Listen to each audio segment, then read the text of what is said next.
नमस्कार, मैं हूं पवन त्यागी।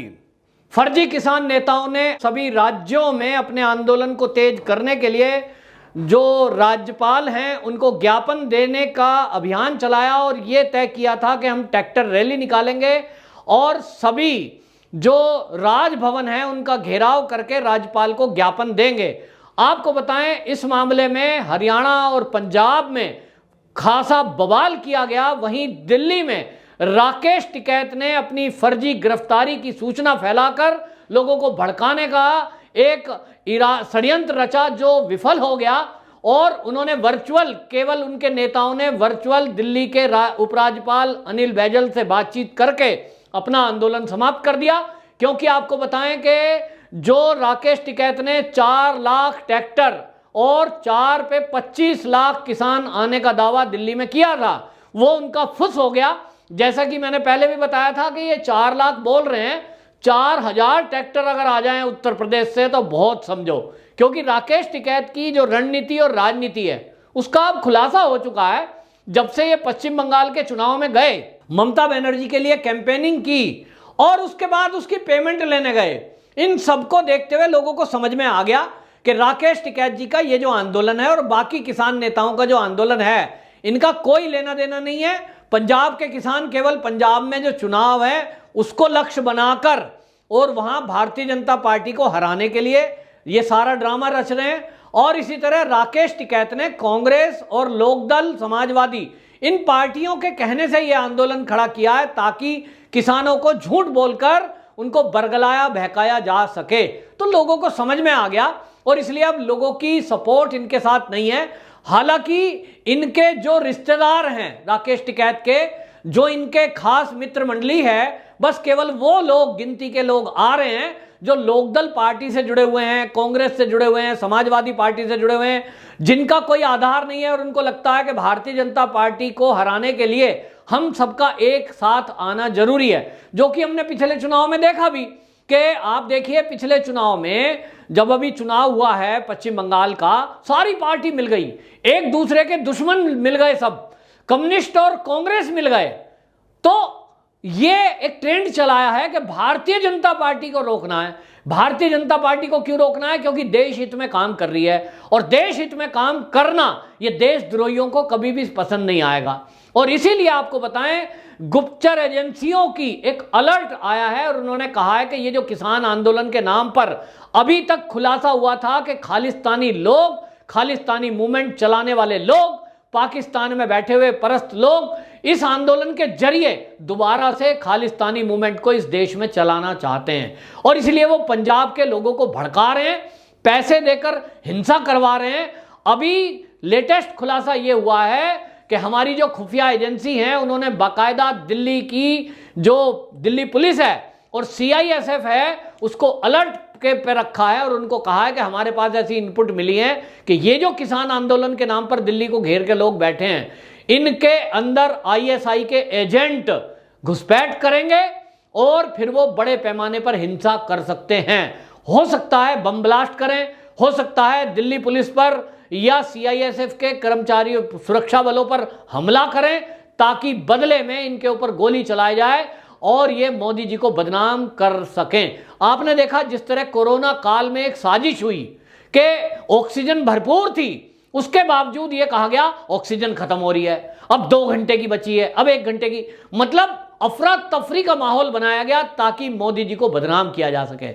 इसी तरह 2015 की फोटो उत्तर प्रदेश की, ये प्रयागराज की, और गंगा में तैरती लाश, रेत के किनारे दफन ये डेड बॉडी, और उसको बताया गया कि अभी कोरोना काल में योगी जी की कुव्यवस्था के कारण है। मतलब कुल मिलाकर इतनी बड़ी साजिश रची जा रही है कि ये मोदी जी और योगी जी को टारगेट करने को लेकर सारा ड्रामा रचा गया है और इस सब में ये फर्जी किसान नेता शामिल हैं।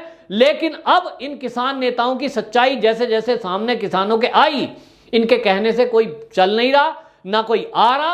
अब इनके मुट्ठी भर लोग जो हैं वो चाहे पंजाब में हो, चाहे हरियाणा में हो, चाहे उत्तर प्रदेश के हो, ये मुट्ठी भर वो लोग हैं जिसको आंदोलन जीवी कहते हैं। उनको शराब पीने को फ्री में मिल रही है, खाने को फ्री में मिल रहा है, घर में कुछ काम है नहीं। राकेश टिकैत जैसे या तो बड़े किसान हैं जिनके नौकर चाकर हैं और वहां ट्रैक्टर ट्रॉलियों की लाइन लगी हुई है, उनका काम आराम से चल रहा है, वो देश के किसी भी कोने में घूम रहे हो तो उनको कोई फर्क पड़ता नहीं। दूसरे वो लोग हैं जिनके पास कुछ है नहीं और फ्री में खाना, फ्री में दारू, फ्री में रहना वो उनको मिल रहा है, इसलिए वो बॉर्डर पर आकर बैठे हुए हैं। हमने देखा कि किस तरह से आपराधिक एंगल जुड़ता हुआ इन आंदोलनों से जुड़ रहा है। आदमी को पेट्रोल डालकर जला दिया गया क्योंकि वो इनके आंदोलन में नहीं आ रहा है।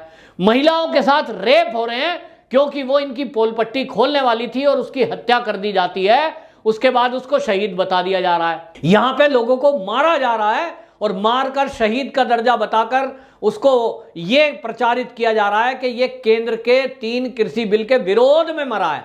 तो मतलब एक के बाद एक साजिशों का खुलासा जब हुआ तो किसान को ये समझ में आ गया कि ये हमारे हित के लिए नहीं बैठे हैं, ये अपने हित के लिए बैठे हैं।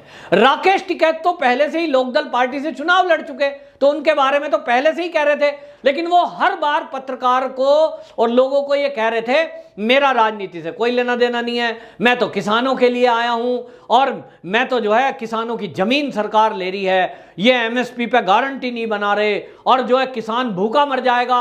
अभी भी एक ही झूठ बोलते जा रहे हैं। तो एक ही झूठ को 1000 बार बोलो, लेकिन यह सच नहीं है कि किसानों की जमीन जा रही है या एमएसपी के कारण उनको कोई नुकसान होने वाला है। एमएसपी कभी खत्म होगी। फिलहाल केंद्र सरकार की ऐसी कोई योजना नहीं है, लेकिन राकेश टिकैत जैसे लोग किसानों को भ्रम फैलाने में लगे हुए थे। अब उनकी पोल खुल गई और इसलिए अनिल बैजल उनसे नहीं मिले।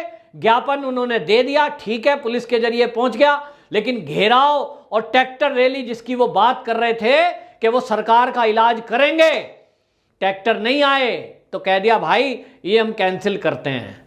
तो इज्जत बचाने की बात चल रही है। हालांकि आपको बताएं केंद्रीय कृषि मंत्री कई बार कह चुके कि भाई आप अपने अपने घर जाइए और आपसे कोई दिक्कत परेशानी है तो हम बात करने के लिए हमेशा तैयार हैं, लेकिन कोई परेशानी हो तो बात करें।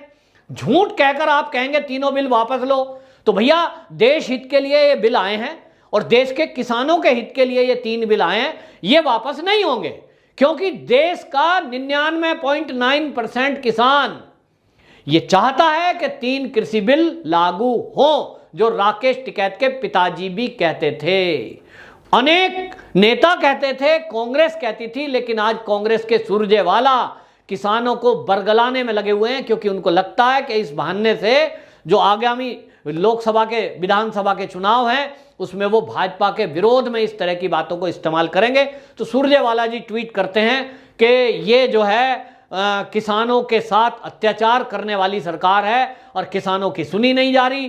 क्या सुने भाई सुरजेवाला जी, आप ही के सरकार के टाइम में ये बात की गई थी कि इन जो किसान हैं उनको मंडियों से निजात मिले, दलालों से निजात मिले, लेकिन अब ये सारा विपक्ष इस किसान मुद्दे को लेकर भुनाना चाहता है और इसलिए सारे जो नेता हैं, चाहे वो किसान नेता के नाम पर बॉर्डर पर बैठे हैं, चाहे वो राजनीति में नेता हैं, उनकी एक ही मंशा है कि किसी तरह ये जो किसानों के नाम पर लोग बैठे हुए हैं, मंडी आड़ती के एजेंट, इनके ऊपर सरकार गोली चलवाए, 10-20 किसान मर जाएं और उसके बाद प्रचारित किया जाए कि देखो भाई मोदी जी ने गोली चला दी, योगी पुलिस ने गोली चला दी और चुनाव में तुम्हें इसका लाभ मिल जाए। मतलब इतनी नीचता की हद है कि लोगों को मरवा कर ये सत्ता हासिल करना चाहते हैं।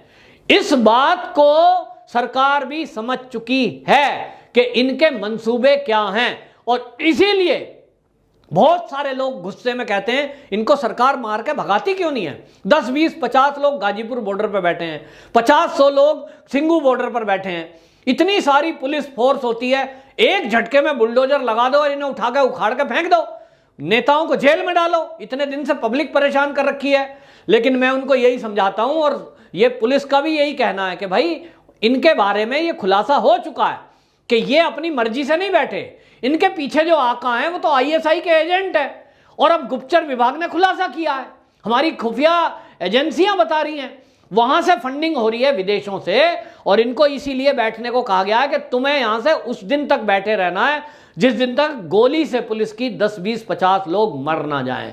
इनका एकमात्र मकसद है कि कुछ गरीब लोगों को मरवाना। आप देखना जिस दिन बवाल होगा ये किसान नेता नजर नहीं आएंगे, जो बड़े बड़े नाम हैं जो टीवी पे दिखाई देते हैं, भाग जाएंगे, ये आम आदमी को मरवाएंगे। और अभी तक जितने लोगों को ये बताया गया है कि आत्महत्या कर ली, ये यहाँ इस कोरोना में मर गया, आप देखना ज्यादातर मौतों के लिए जिम्मेदार यदि हैं तो ये नेता हैं। क्योंकि अगर कोई कोरोना से मरा है तो इनकी गलती है। जब पीक पे कोरोना दिल्ली में चल रहा था, इन्होंने आंदोलन खत्म नहीं किया और ना मास्क लगाते थे ना टीकाकरण कराया।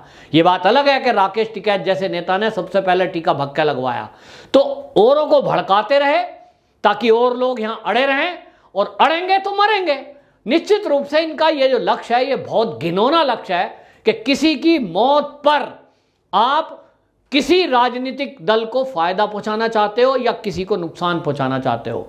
जहां तक भारतीय जनता पार्टी की बात है, 2014 के बाद से मोदी सरकार के जो फैसले हैं वो देश के गरीबों के हित के हैं, देश के किसानों के हित के हैं, देश के मजदूरों के हित के हैं।